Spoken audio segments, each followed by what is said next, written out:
Marketing is everywhere. From the billboards on the highways to the notifications on your phone, we are constantly bombarded with people trying to sell us stuff. What makes good marketing? Are you doing enough in your life personally and professionally to market yourself? You have questions, and the Marketing Madmen have answers. Search the Marketing Madmen on Google or your favorite podcast provider to get practical marketing advice from expert guests who are shaping and reshaping the business world. They say marketing is a madman's game. Join the Marketing Madmen every Saturday at 4 p.m. to find out why. Freddy Carmichael has been at the center of marketing power for the past decade. Learn how Georgia Power and Southern Company have been doing good for the communities they serve for all of that time, how Plant Vogtle has become the largest source of clean energy in this country, and how a collegiate athletic career helped influence his way of marketing. All that and more today, all that and more on today's episode of the Marketing Madmen. They say marketing is a madman's game. So now we turn it over to the Marketing Madmen with Nick Constantino and Trip Job. Happy Saturday and welcome to the Marketing Madman. Nick Constantino here, and we have a fun episode. We are going to get you lit. We're going to energize you. We're going to get you all powered up. All the puns. Let's get them all out of the way now. But I have with me Mr. Freddy Carmichael, VP of Corporate Affairs for Georgia Power. Freddie, how you doing, brother? Good, man. It's good to be here. It's always good to be in Braves country. It is always good to be in Braves. We are directly across the street from all of the hub of Braves country. So before we start, you've told me you've had some experience in radio. Talk a little bit about the radio experience you have, because that will help everyone gauge how well you do at this. Oh, great. Awesome. Yeah, get up. Yeah, that was a long time ago. I did radio actually in college. Started doing a radio show and did play-by-play for a community college that I went that I attended basketball. I think I did a little soccer, even though I didn't know enough about soccer. And then later, when I was in the newspaper industry, I had a weekly 2-hour Sunday Mornings with the Editor was the name of the radio program. Oh, sexy! You know, it's sexy when you bring the editor into it. Exactly. Put the editor. Exactly. Well, this show will be a little different. We're here to have some fun. We're here to talk some marketing. So, let's start with a hard question, because that's what I like to do. So. You've seen in the news cycle probably, Plant Vogtle has been talked about in this market and in this country for weeks, years. Everyone's got a different story. Everyone's got a different political sling. I don't care about any of that crap, to be honest with you, because everybody's got an opinion and we know what they're all like and they all stink. So here's my thing. So if you can look back and say how you could have marketed Plant Vogtle differently to both the internal and external part. So your internal people and external and your customers and everybody, how would you, and you can't take the easy answers. We would have said it would have taken longer than we did, because that's the easy way out. So talk about, as a communications, as corporate affairs, how would you have marketed it differently internally and externally than what you saw? And again, hindsight's 20/20, but what would you have done differently? Yeah, I mean, honestly, Nick, looking back on it, because there were points in time where I was not at Georgia Power. Sure. But when I came here 10 years ago, I relocated my family from Mississippi to Georgia because of this project. Wow. And I was in love with the story from day one. I mean, building the first new nuclear units in the United States in 30 years was just super appealing as a storyteller. You know, but man, looking back on that experience and then going to different places within Southern Company, I think hindsight's 20/20, but if you look back at it, sometimes in marketing, communications, whatever, we tend to sometimes be a little on the defensive or reactive. And we're driven or sometimes motivated by what the opposition is saying or whatever the headwinds are. And it hamstrings us to actually play offense and talk about it. This is an incredible project. And so full circle moment for me looking at it now is, now we get to the finish line of this race.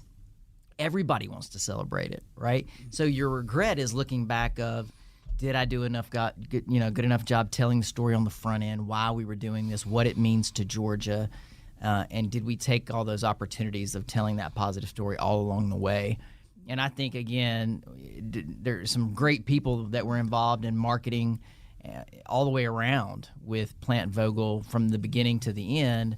But I would say all of them collectively would probably say, I wish we could have done a better job of telling that proactive story instead of sort of trying to block and tackle. Yeah, and just from externally, I will say that that's almost impossible when it's a narrative that you can't control. And think about how quickly the political tide has changed in this state and in this city. I mean, what we were doing 20 years ago to what we're doing now almost feels like light years and eons. When you initiated a project to where it is now, the political climate changed so much, the population changed so much. I think ultimately, and it's a story that we're trying to tell together, but like, what do you think is going to power the growth of this state? Do you think that we just magically grow by the percentages we're growing overnight? You think all these people that are leaving these states like New York and California to come here, you think that the power is just magical, that we could just one day wake up and it's there? So I think I agree with you. I think proactive marketing, but I also think that there's only so much you can control, and the political inclinations and the whims of other people are impossible to predict or control. So you're right. You don't want to be on the defensive, but at the same time, you almost have to brush those off because everyone's got an opinion. And what you can control is your story. And again, I mean, I think looking back to the very beginning of this, what was appealing to me coming from Mississippi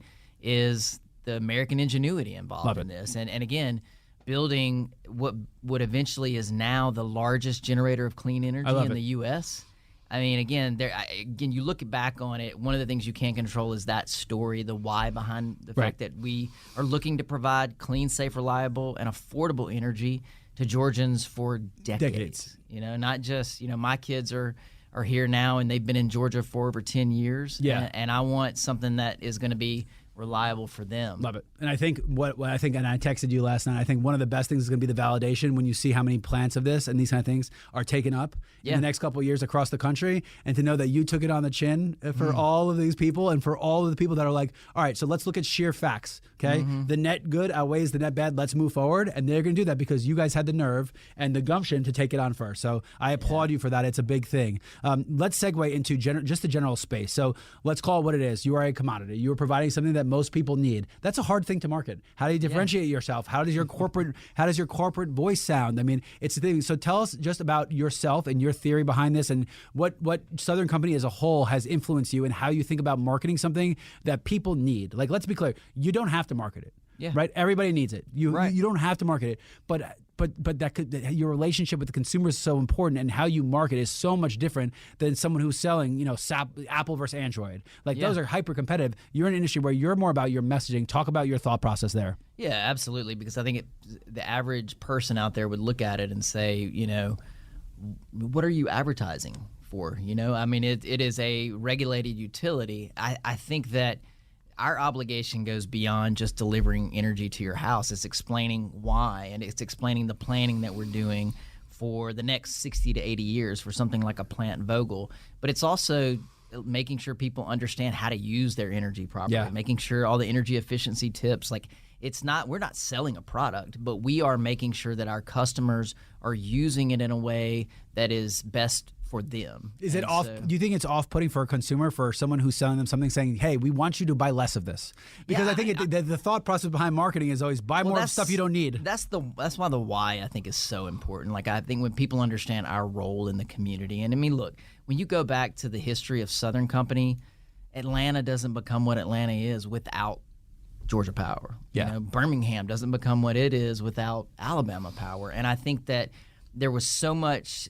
They're completely tied at the hip from the development and the explosion of growth in the South. And it follows a pattern that doesn't exist. Most cities are built on harbors or waterways or places that Atlanta is built. There's no rhyme or reason other than I understand that the trains came in here as a hub point, but the way this city built and how the airport came in here does not follow the logic of how cities are built in this country or in the world even. So think about you're of influence, but even that much more influence because there was no other point of growth that this city had other than the investment that came in the 60s, 70s, 80s, 90s, the airport. Otherwise, we wouldn't be sitting here as now the 6th largest media market in America is Atlanta. Yeah, and even going back again before that, I mean, if you look at people coming to the South, look at our climate. It's not California, and so you got to have, electricity was a big part of that. Being able to heat and cool your home, cool in particular. At that time, electricity and making sure that it was available here was a big deal. And so harnessing the power of the rivers and the lakes and the dams that were created for hydropower at the infancy of Southern Company is such a cool story. It's crazy, and all the lakes here are fake. They're all man-made lakes. Most people don't even understand these things. They don't just lakes just don't just pop up for no reason. So all the lakes that you take your boat on, everything were made by the Army Corps of Engineers, if I understand it, for a reason. And again, if you think about it, how much manpower, time, investment was put in by your forefounders and people before you to put this city where it is. When you think about it in that grand scale, it's almost unbelievable. Yeah, honestly, going back to your original question about like the marketing side of it's the why behind it. We had some early executives who used to say that our role as a company was to make our communities better off because we're there. And that plays out in so many different ways. But that's just beyond just delivering clean, safe, reliable, affordable energy to your house. And so there's so much more from a communications standpoint that we are trying to convey and tell. Because, again, the average consumer, they don't know. But they do know this. The power goes out. When they flip that switch, they want it to come on. When it's hot in the summer, they want their air conditioner to work. They want all of those things. And, of course, they don't want the personal responsibility that goes along with it. Like your house is terrible, your insulation's bad, your windows are bad. They don't want that part of it, but they want their thing to go on. So personal responsibility would be damned. They just want everything to go on. Yeah. And I think it's one of the things, if you look just in reviews in general, anything, right? It's never the people in the middle that talk. It's the people with the worst experience most of the times and the people with the best experience. That bell curve is not a representation of what really goes on. Realistically, you're serving how many people in Georgia Power? 2.7 million customers. 2.7 million. Out of that many people, how many complaints do you really get a year? Oh, yeah, that's very minimal. Right, that's what I'm saying. So, again, but somehow in society, we've given them the loudest voices. And I will keep politics out of this. I don't want to have that conversation. But I'm saying, is it fair that an entity that is serving 2.7 million people is the loudest people or the pissed off people of the 25 to 35, 40, 50, 100 people? That just doesn't make any sense. So I know how hard your job is. Yeah. And now that we've had that conversation, now we can have some fun. Because I just wanted to beat you up on that and see where you went with that. So we got about a minute and a half left in this segment. So talk about how you got into the industry and what you like most about what you do. Well, I was a journalist. I mean, I was in print journalism for 10 years. I was actually a broadcast major. I failed at that, so I ended up doing journalism, but I also like to write. Honestly, it's a true story. My grandfather was an area operator at Mississippi Power. Okay. He always told me to go work for Southern Company, and I thought, man, that's really boring. I had to work for the power company. I had a great aunt that worked at Alabama Power. But when I was involved in the community back in Mississippi and trying to make it better, the folks from Mississippi Power were the ones who were there making a difference. Wow. And I was like, I want to go work for that company. Wow. And so you got in at the ground level. The bureaucracy is much bigger in Atlanta than it is in Mississippi and Mississippi Power. So you got in at the level where you're seeing the impact that it's made with your own eyes. It's not just conjecture or you're seeing with your own eyes. Yeah, no, I got in the company doing energy audits. I mean, at the lowest level, doing energy audits in Mississippi, where it's a poor state. And you're going in helping people try to lower their bills, all the way to messaging Vogtle. Wow. In its infancy 10 years ago, and spent some time at Southern Company, did a lot of work with the PGA Tour and what we were trying to communicate there, and then spent 5 years at the gas company. Yeah. So, I've been around a little less than 12 years now at Southern Company total. That's great. And we'll get into what you like most after the break. But you've been listening to the Marketing Madmen on Extra 106.3, and we will be right back. Marketing is everywhere. From the billboards on the highways to the notifications on your phone, we are constantly bombarded with people trying to sell us stuff. What makes good marketing? Are you doing enough in your life personally and professionally to market yourself? You have questions, and the Marketing Madmen have answers. Search the Marketing Madmen on Google or your favorite podcast provider to get practical marketing advice from expert guests who are shaping and reshaping the business world. They say marketing is a madman's game. Join the Marketing Madmen every Saturday at 4 p.m. to find out why. This is Jonathan Geller at D. Geller & Son Jewelers, where we're holding our most exciting event of the summer this weekend. It's our Gnome Carver Trunk Show. Gnome Carver has been renowned and awarded for some of the best new engagement ring and wedding band designs in the world. And this weekend at D. Geller & Son, not only can you see Gnome's entire collection in one place, you can meet and shop with the designer himself. To make it better, we're offering special 24-month 0 APR financing all weekend, June 21st through 23rd, in all 3 D. Geller & Son showrooms, Atlanta, Kennesaw, and Sandy Springs. Learn more and make your appointment at dgeller.com. Now back to the Marketing Madmen on Extra 106.3 FM. Welcome back to the Marketing Madmen on Extra 106.3. With me, I have a young Tom Glavine. At least that's according to Flounder, our producer, who looked through the glass and said that. Now, I don't know if he has a curveball, but I do know that our real guest, Freddy Carmichael, was an NCAA golfer, and I actually got to see that in action out at the Ritz-Carlton. So, Freddie, let's segue a little bit. Let's have some fun. Talk about playing golf. Talk about, my understanding is you wanted a basketball scholarship, and you realized that you were not 6'11" or black, so we went with a golf scholarship. So talk a little bit about how that happened, because I have to imagine that even playing golf and the discipline and what it takes to be an individual sport has helped with a lot of things in life. So talk about golf, talk about college. Well, point of clarification, though, it was NJCAA, so it was junior college. But look, it was. You're right, bro. You're still one of the best in the world. You're still in the top 2% in the world, and light years better than I will ever be. So I will call a spade and give you the credit where it's deserved. Well, I will say this. Yeah, my father introduced me to the game, and he didn't know anything about golf. But you're right. I played all sports growing up, and several different parts. I may have wanted to be a Tom Glavine, or I may have wanted to certainly be like an Isaiah Thomas playing basketball. I was a gym rat. My dad was a basketball coach, and that's all I wanted to do. But I took the junior college scholarship to play golf with the full intent that I was going to play on their basketball team. And I didn't really – I think I had like natural given ability to hit the ball. I never fully loved the game. I loved to compete. I didn't love to practice. And in golf, that's something that you have to devote to it. But yeah, about the first semester, I realized I was not going to make the team. My whole plan to try to get on and let me at least get fouled and shoot free throws didn't work out. And they were top 5 in the country at the time. But the golf team had finished second in the nation my senior year in high school. And so finally it hit me like, look, I'm good at this. If I really kind of focus on it, then I feel like I can do a good job and represent my junior college, Meridian Community College, where my father had played on their first baseball team. Wow. Coincidentally. But yeah, it was a great experience. I focused hard that sophomore year, barely made it into regionals, and then I had to win in 3 playoff holes to make it to the national championship. That's the competitiveness. That's the competitiveness. Oh yeah, the training means nothing. That's the competitiveness. Yeah. But I don't know how good I was. I probably finished 50th in the country that year, but it was such a great experience. And you're right, golf. My dad told me that the reason that I should play is that it was a game that I could play the rest of my life, and it would help me in business, which I thought was crazy at the time. Yeah. And I remember getting in newspapers, and there was a room. We were at Ross Bridge in Birmingham, which is a great golf course over there. And there were about 80 editors in the room, and the guy said, who wants to play golf at Ross Bridge? And so I was one of like 5. I mean, newspaper people just didn't play golf.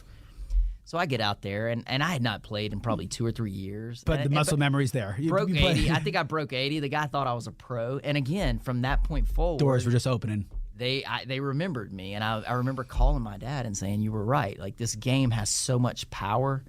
And look, I love all sports. I don't play golf as much as I used to, but even like when we went out and played, it's you still enjoy it. Yeah. But I definitely still love to compete. Yeah. Yeah, I will tell you, to make you feel better about not playing basketball, I will tell you my collegiate basketball story because it's way more embarrassing than what yours is. So I was a freshman at the University of Maryland, and I had a buddy who was trying to play on the team. And I didn't have the nerve to tell him you have no chance of making the team, so I trained with him. And I was running, and I mean, I partied quite a bit in college, but I was running 6-minute miles. We were in shape, and this dude was not going to go to try out. So I lost on him. I'm like, you're going. He's like, I don't want to go. I'm like, you're going. He goes, you have to come with me. So I tried out for the Maryland men's basketball team. Mind you, this is 2000. They won the national championship in 2003. Gary Williams was the coach. Gary Williams was leading the tryout. I was the worst player. It wasn't even close on this court. And I can play some ball. So I finally, I don't get a basket. I'm just the worst player. I finally get a layup, and I'm going to take a layup, and I think I'm Jordan, tongue out. Yeah. Someone comes underneath me, hits me under the chin. I bit a hole straight through my tongue, and I had bled through to my socks in 6 seconds. And that's Gary Williams looks at me because everyone's like, I have blood. And he goes, son, are you in or you out? I'm like, in. Finished the whole tryout with blood dripping through my socks. I finished the tryout. So my story is way more embarrassing. I have to go to the infirmary to get stitches in my tongue to this day. Still have not fixed. I have a hole in my tongue from that. But that's just to make you feel more comfortable now with your story. That's actually a good story. It's like, hey, I tried. You toughed it out. Today's generation would not do that. Today's generation's coaches would not be allowed to let a kid bleeding through the floor stay on the court. Like, it's unbelievable that even happened. But so now, father of 3 kids. Yeah. So your kids are in sports. So before we go to the business side, my daughter's 6, my son is 3. They're just getting to that phase of their life. So I see a lot of parents that take this very seriously, that have their kids doing travel 6 days a week. As a person, as a business community leader in this, what advice do you have? What are you doing with your kids? What do you advise to other people about their kids? Because I think your upbringing and what you learn gives a little bit more clarity than what most people think. What are you telling your kids now?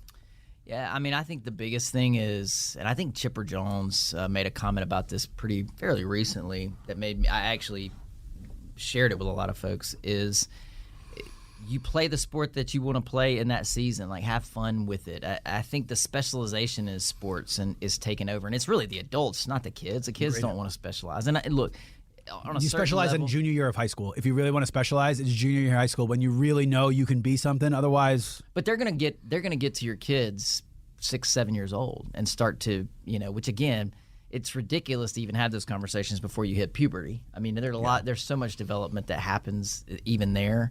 But no, I think I told my kids, whatever you want to play it. I told you my youngest, my 11-year-old, is now playing lacrosse, which you know all about. Yeah. I know nothing about. It's a good sport for kids, man. And you learn a lot. You're playing with a team, but the most important thing, that hand-eye coordination, is unlike any other sport that you could do. To cradle a stick when someone's whacking away at you, the discipline for that is unbelievable. Yeah, but again, play all of them, because even today, in my mid-40s now, there is something that I take from a Little League baseball game or something from my high school basketball. I think about everything of who I became as a person in those formative years on playing team sports, and they're all different. You learn, golf, you're kind of on an island, but you're a part of a team. You learn so much throughout a round. Baseball, so again, let's take the mental, the skill sets are so different, right? The lateral movement that comes along with basketball, the just straight running that comes from soccer, right? The explosiveness of football. I mean, when you're trying to make an athlete, the ideal athlete would have a little bit of all of those things. Yeah. That's where I think the flaw is, right? So my only advice, my daughter's 6, she was 5 when she started playing soccer, really started playing, and my only thing was, I had watched nieces and nephews grow up, and if the girls especially are afraid to get hit, they cannot be athletes if they're afraid of contact. So I told my little daughter, I'm like, look, I'm not saying to hit people for no reason, but I'm saying when that ball's around you, I go, you lower your shoulder and you go in. I don't care how big the girl is. And my daughter is a heat-seeking missile. She's little, and she will and the coach is like, I've never seen anything like it. And the reason I told her that is because let's not talk about what you're going to be right now. In the future, if you're afraid of contact, you can't play sports. Yeah. Any sport. Like, you can play golf, right? But I'm saying you can't play baseball, basketball, football if you're afraid to get hit or if you're afraid of the ball. So I tried to get that out of the way early. Other than that, what she plays, if she wants to do ballet, do you know how much we were trained when we were young? Hit the gym, go do workout. You know what we should have been trained? Pilates, and how to be flexible and have movement. We were trained the wrong thing. So now, ballet, telling a kid to play ballet is not going to negatively affect her soccer career. That's probably the best thing that she can do. Yeah. Well, look, and again, I just go back to, there's so many different things that all those different sports teach you. And so when you start this whole specialization path, then you are robbing kids of those opportunities. And maybe they're going to be the best baseball player ever, but there's something they're going to learn in football or something they're going to learn in track. And their habits change. You just said puberty, right? Yeah. What if all of a sudden at puberty, these kids grow up and are spastic because they grew up in their 13s they can't move as well? What if they grow up and they become these stud athletes that grew? I mean, Shaq grew to 7'1" when he was like 22 years old. You have and I'm always told, especially baseball, but you could be the best baseball player. You don't know until you can throw or catch an off-speed pitch or a curveball. Sure. You have no idea what you are. So I agree with you. I think it's a shame, but I think you can provide some context. 1, because your dad was a coach. 2, your dad was a collegiate baseball player in the beginning, and then 3, you had the collegiate experience. So I think you have a little bit more context than most do. I was supposed to. My goal was to walk on at Maryland. It was #1 school in the country. I got scholarships for Albany and a couple other D3 schools. My goal was I would walk on at Maryland. I joined a fraternity 2 days later, and everything's been downhill since there. So I don't have that same. Was I a good athlete? Pretty damn good athlete. But I think that pedigree you have, and I hope people heed the advice. Like, guys, I don't want to do this, but I'm gonna do it anyway. It's like marketing, guys. You got to diversify what you do. If you think these days of specializing are over, if you don't have a diversity in what you approach in business, the world just doesn't work that way anymore. There's not time for specialization anymore. And if there is, it's when you've already established the fundamentals of everything else. So let's take that very natural transition, and now let's talk a little bit of marketing. Yeah. So you grew up as a journalist, which really means when you talk about knowing the old school mediums, journalism is an old school media, and if you want my honest opinion, it is dead. Social media has killed it. There's no one writing a story actually for the intent of getting stories out there. They're writing stories for corporate overgods, or they're writing stories for the reason. So talk about a little bit of how you've seen the transition from that old school method of journalism to nowadays, where we are in a fractured marketing community like no other. Yeah, it's fascinating for me because I came along at a time where the convergence of media was happening. which again for me was cool because I was a broadcast major. Sure. And so the stories were great. What you're talking about, yeah. If you want to, I can now use multimedia. We were doing podcasts before they were cool. They're still not cool. It depends. It depends. Don't sell yourself too short. Better marketing. Fair. But I think that, that part of it was exciting to see. But I started to see sort of the slow death of print. Now, I still think there are applications. It's got more niche. Community journalism is still important. I agree. Absolutely. And I think there is a strong role for newspapers to play in that. But what happened, you're right, is when social media came along, I was in newspapers when I was pushing for us to start a YouTube channel and pushing for us to do Facebook and all of those things without thinking through the revenue application of it. How are you going to make money off of it? And so just what has happened in the past 20 years, I made this comment the other day that when I was a journalist, a print journalist, I would have never wanted – you see articles now that are brought to you by a certain organization and they ask you – It waters it down on them immediately. Right. And so now you have people who have to be discerning about the information that they're getting. Even in what they would consider traditional news – they have to question, or not maybe question, but just they have to use some discernment and see who is behind the article, who's paying for the reporter's salary. That would have been hard for me to stomach as a true journalist. But I also think the way it used to be, a headline was to entice you to read the article. Now a headline is to grab your attention, and then the facts are tucked so far away in the article that you don't even read them, that you're taking everything out of context. It's the headline. It's all about the clicks. And again, a lot of that is, you see the analytics all the time. People's attention spans are so short now. And so long-form journalism, and again, I would say podcasts is an area, radio in particular, is an area where long-form journalism still... It reigns supreme, dude. You have no... you're talking, our app will get 28 to 40 minutes every time someone opens our app. Do you know what the average time someone in the app is? 30 seconds? 40 seconds? Our stream is doing 56 minutes every time someone opens a session. And what I tell people all the time, we are fascinated with content right now. Everybody wants to make content, okay? So all these people are spending all this money to make these videos because they think they have to make content. The problem is, who is going to watch your video? Nobody. Radio has a captive audience of 20,000 and are listening for 50 minutes of time. Tell better in your methods that are reaching people. I think you're right. It's broken. I think when it comes to articles, you look at a recipe and all I want is the recipe. But there's 64 pages of the story of how the third albino cousin of this person wrote a recipe and found it in a mountain, and that's why they have a recipe. I'm not looking for I'm looking for the recipe. You're right, because they're trying to trick you into spending more time with it, so they have glamour mediums, when meanwhile all you're trying to do is find the recipe. You're not reading any of that stuff. It's all fluff. Yeah.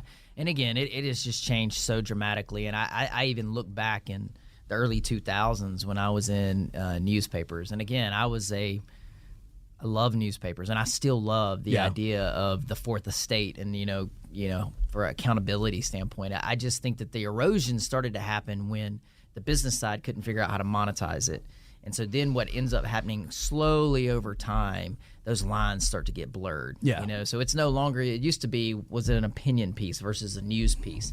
And now I think that people are just distrustable in nature anyway. So you got short attention spans, like dwindling attention spans, then the trust aspect to go in there, and it just muddies the water. Yeah, and again, I think it's also, you wrote newspapers for the masses, right? Because if even you didn't agree in part of it, you didn't want to read politics, there was the sports there. There was everyone who was reading a newspaper. Now, we've been so segregated that you're speaking to the sides of the bell curve as opposed to the middle. So you have to be super liberal, or have to be super progressive, or you have to be neighborhood, or you have to be this. We've made it niche, which means you're never going to make the money because the money is with the masses. So I think that was one of the things. I also think that the newspaper industry got so fat and happy for so long. These guys were just cashing checks and checks that they didn't want to see the change coming, and they purposely chose to because realistically, most of the people, they made their money. Right, to some way or another, they made their money, which is why we just left it open for. I mean, Facebook's intention was to kick newspapers out years before it started happening. Yeah. To be in the journal. Now, that being said, every person has an opinion. You were a journalist. You took pride in being a journalist. You went through school. You went through experience. You were out in the field. You probably took crap jobs first, taking stories to get your. Right now, you can write an article with zero experience. Actually, you could have AI write an article. Say, I want to be sensationalist and I want headlines. Here's what I got to write. Write it, slap your name on it, and they will print it as an actual journalism article. No doubt. Which is broken. Yeah, There's no one to trust. There's no trust there. And ironically, you bring up trust. The irony is they don't trust social media. They trust social media less than they do the newspapers. Yeah. So we've sat here, and if I'm the government, I'm pissed off because now they don't trust their senators or anybody because of the stories are being spun. So who do you trust? When you talk about marketing, what is your advice to people? Because you're in an industry where you're feeling that more than anybody. The stories are crazy that you're seeing. Yeah, I think you just kind of back to where we started originally on this. And that's what I meant to be. I meant to go full circle, of course. Yeah, exactly. But you're looking, when you sort of look back and you kind of, not being reactive, right? So in the very beginning, when we were talking about Vogtle, like, hey, just focus on telling the story and not all the headwinds, so to speak. And so I think the same thing, with this is you just have to have focus. And at the end of the day, focus should be on transparency. The more vulnerable and transparent you are, that becomes as authentic. That's what people are starved for. So is that authentic side. I love it. I'm going to add one thing, and I'm bringing it back to golf. So golf needs two things. It needs focus and discipline. You need to be focused, and you need to be disciplined. Yeah. You cannot go off path because some person screams at you to go off path. You have to be focused and disciplined. And if you are focused and disciplined, I still think that there is medium out there, and I think people will slowly gravitate back. We're seeing it. We're seeing it with what's going on with Bally's now. You know what? People don't watch it on TV. You know what they want to listen to? They listen to it on radio. Yeah. And they have the nostalgia coming like, you know what? This is not that bad. Do I really want to watch 162 games on television for 3 hours a night if I could have my headphones in and clean the kitchen and do all this stuff? So I am certainly seeing a resurgence of these mediums. I'm seeing people put their phones down. One of the best parts about going out and playing golf really is 4 hours your way. That phone is tucked away. Yeah. The Masters, it was the best part about the Masters was not having a phone. Yeah. And the time went so fast. We're afraid that if we're not busy, time will go slow, right? Yeah. But not being busy made time in the Masters. It felt like 10 minutes. I was there for 6 hours. Yeah. So I completely agree with you. What advice do you give marketers or people that are trying to come up in this space about how to really cut through the clutter and how to get messaging out there that resonates with people? Well, I think people have to do the hard work. You have to get to know what it is you're You already doing. lost half the audience. Hard work. What? Do the hard work. There are no shortcuts to this. And, look, back in the day as a journalist, I had to do things like manually go into the jail cells, like the holding cells, and write down the names of the people who got arrested as they are screaming at me behind, like giving me death threats, behind, like, I'm going to come out and find you and all that kind of stuff. Now look, now technology has allowed us to be able to get those type of reports, but that taught me something, right? And so I think that I tell our team all the time, like to be able to communicate about our business, you got to get out and learn the business, and you have to constantly be a student of the business, and this is not a goal that you are ever going to attain. This is something you are going to chase throughout your career. Yeah. And so you should be happy with that. Yeah. You should be the thrill of the hunt, and that's the competitiveness. Like, you should never think you're there and you've reached it, because if you do, you're just going to become complacent. But there are no shortcuts, and I think sometimes in AI, I think AI is an incredible tool. It's something that we have to figure out a way to use and interact with, just like we have everything else. I don't view it any differently than anything else that's It's the assembly line, man. It's any of these technology, industrial revolution, any of these things. They've all been huge changes that were going to change the world. All that changes was our job sets and our skill sets. We're pretty resilient people. But you can't use that to shortcut knowledge. And I think that people sometimes, my advice again would be, whatever you're doing, whatever industry you're in, whatever, if you're product marketing or whatever, get to know the people that designed it. Why did they design it? What was behind it? What were they trying to accomplish? That's where the passion lies. Yeah, that's how you start to find those stories. And I think that's sort of one of the things that I see that's lost today. Yeah. Everybody's looking to how can I duplicate the success of this video on Facebook or whatever? The sense of the concept of virality exists, so you cannot duplicate it. Because if you were able to duplicate it, then it wouldn't be viral, because everyone would just have that same content in front of them. I also think it's ironic when you say about the contact, like, you can't contact Google. There's no way to get a human being on the phone. You don't go out and meet people about in the streets that are doing it. They have no connection to their communities whatsoever. They are in their ivory castles. One of the things I love about radio, man, I am everywhere. I host a show. I've had now 90 episodes. I've met 90 people, just the most random things. There's no connection that Google has to the communities it serves whatsoever, and they want it that way. Facebook, even worse. There's no connection. There's no one to talk to that can walk you through a problem.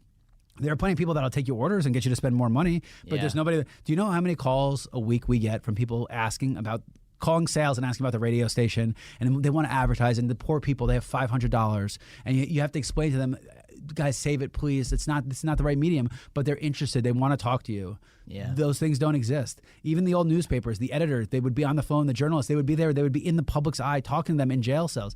The disconnect between people and the communities is just getting greater. And if my advice is, I'm not going to give the old-fashioned get your hands dirty, but my advice is just listen to people. Whether or not the stories are things you want to hear, listen, because perspective is really important, and we are lacking perspective. And you need to market by having perspective, but also seeing other sides. Because how many times have you looked at your life and said, oh my God, this company, this website is atrocious. It's the worst company, $30 million company. And how many times have you looked at a company with the most flashy website, $1 million company? Yeah. We are built in this world to put a facade on of all this stuff, right? Like, I run a sales department. I pretend to be a marketing host. Like, we all put on this facade, but for me, the experience is really important. So I think it was a great segment. What advice would you go back and give your past self? So what advice would you give to yourself when you were 12 years old, 13 years old, about the future? What advice would you give? We got about a minute and a half. I know you didn't expect this one coming. I don't know. The only thing that comes to mind is my dad had this saying where he was always like, look, son, you may not always be the fastest, the smartest, whatever, but you better not let anybody outwork you. Like, that was his thing, is you're not always going to be the best at everything you do. Sometimes you may be average, below average, but just make sure you outwork the other person. And so that advice, I didn't listen to at age 12. It became real to me. It sounds like you got more of it than you thought you did. I did. But you didn't listen directly. But if I could go back, I would be like, listen to what your mom is telling you about this part. Listen to what your dad is telling you about this part. And maybe that's because right now I'm trying to convince. I've got a 19-year-old who probably listens to me much more now than she ever did before, and my 11 and 13-year-old, they think I'm an idiot half the time. Well, puberty will do that, especially that 13-year-old. That's gonna get into that wacky phase. Dude, I would follow that suit, and I would just say, I want everyone to work hard, but don't work too hard at that one thing that you're distracted from the other things. Take on tasks, build with your hands, learn. Don't just be stuck in a book. Learn the other side of it. See the street smarts, because it's that specialization. Yeah, you could be really good, but the chances are there's going to be somebody that's equally or better than you. But you know what? If you're good at this, but you're also good at this, learn creative, be a musician. Don't just be a athlete. Do these things. I think that's the best advice anyone could give. So on that note, we'll end this segment. You listen to the Marketing Madman on Extra 106.3. And we'll be right back. Now back to the Marketing Madmen on Extra 106.3 FM.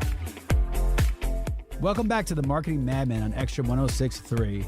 Freddy Carmichael and I are finishing up our conversation, and I think it's important to end. Let's talk about the changing space of business.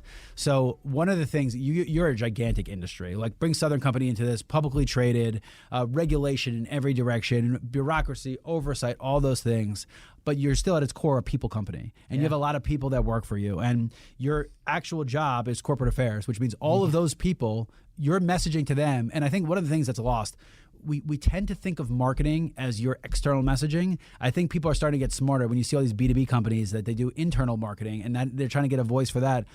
Talk a little bit about what you've seen just in the past 10, 15 years of what the new recruits expect, what they want from a company, because I know it's not just money anymore. So what are you seeing on your end?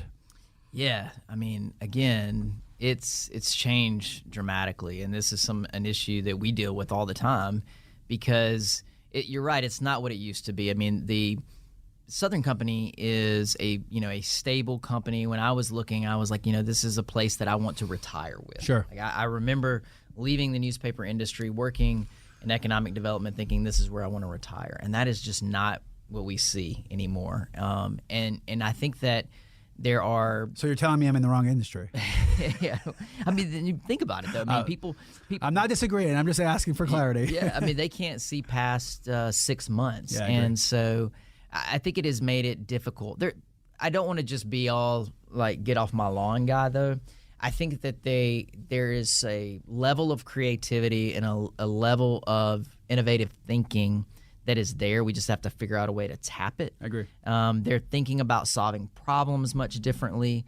They care about the future of the world a little bit more idealistic. And so that's all good. You got to harness that. But I think the hardest thing in terms of recruiting is people are they want like instant gratification. I agree. So we have people, and you can call it whatever you want to. I've heard people say this participation trophy generation or whatever it is. They're just looking for like immediate return on whatever investment they're making with their time, with their money, or whatever it is. And look, you're going to have peaks and valleys. And I think that just one of the things that's different is sort of that longer term view. Sometimes is they're looking for the shorter term. And so that's good. There's a sense of urgency that you want to tap into and be able to harness. But just whether it's staying with your company or whether it's, hey, I may want to do this for 5 years and then I may want to do something else for 5 years. Sure, but commit to 5 years. Yeah. I mean, I think get to 5 years, you joke like because when I started doing the show that I wanted was to do 100 episodes, and the only reason is the only way you'll know if you're good at something is if you do it 100 times, right? Yeah. You can't gauge on day 1, you can't gauge on day 10 because you have not given yourself enough time to do something to see if you're good at it or not. You have people that they want to follow that path, but you tell them 5 years, and at year 1.5 they're like, I think I'm ready. Yeah. And it's like, you don't even know what we do for a living. If I put you in a room with people, you would and what is it you want? And it's the participation trophy. Yeah. I mean, I was joking when I was with my 17-year-old niece, and it was a graduation party, and she goes, "Why are you not taking this seriously?" I go, "Because we're celebrating something you're by law required to do." Yeah. I go, you're graduating high school. By law, if you take out its truancy. And then I made fun of her because she lives in Monroe, and I go, that's not true. You can work on a farm. The rules are different here. Yeah. But we're celebrating things that people are required by law or by society to do. And it's like, look, you graduated college. I get it. I know it was hard. I know it was so hard to graduate college. But like now the real world starts, and people are paying you money to put outputs are. Yeah. What are your outputs, and are you measuring your outputs? Inputs don't matter anymore. Yeah. Outputs matter. Yeah, I mean, again, some of the first questions is, am I going to be able to work from home? It is, again, there are a lot more. I would have never thought to say that in the first. I would not even think of that to say that now on the front end. But again, COVID did change a lot of that too. But it is more about what are you going to do for me? And so I see a lot of that. Again, we got to figure out a way to tap into it and harness it. But there's definitely a difference in this. So what are you messaging? So you're going for the same pool of talent that everybody else is in Atlanta, and it's a big city with lots of companies. And part of the reason that they can ask about working from home is there are lots of job openings right now that we are not fulfilling because we have not trained our people to be in these jobs. What are you guys offering at Southern Company? How are you messaging to internal and external to show the values? Because you believe in them, that's clear. Yeah. Most of the people that work there, but also there's an older generation that's probably getting pensions and probably has different things, values that these people are not going to be able to get, which is from the sake of reality. So how are you messaging to these younger people and in recruitment? Yeah, I mean, I think we have fully embraced the hybrid model. So, I mean, but we have also been very focused on the fact that we are a relationship-driven company. And so that in-person interaction is super important.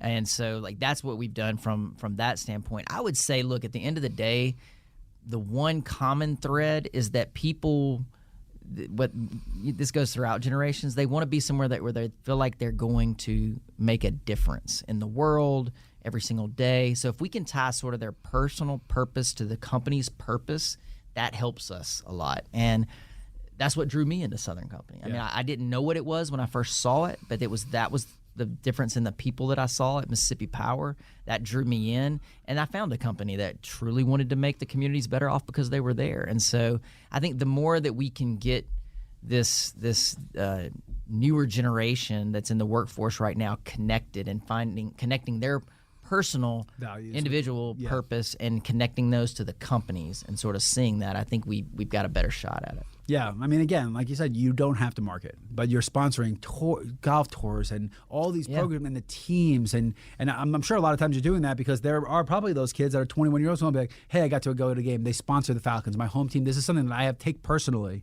When you look at it that way, it makes a lot more sense, right? Because keeping that employee base happy and proud about what they do, it's how you retain people. Because there's always someone that's going to be willing to pay more money. There's always a hot and coming trend that everyone on earth wants to get aboard all at the same time. I mean, AI is a great example, right? Everyone should just be a prompt writer for AI, right? Until that next thing is gone. So I think that when you think about it that way, it makes more sense why you guys market the way that you do. And it makes more sense that why you do that. Well, we know that sports is an emotional thing. Like there's an emotional connection that people have.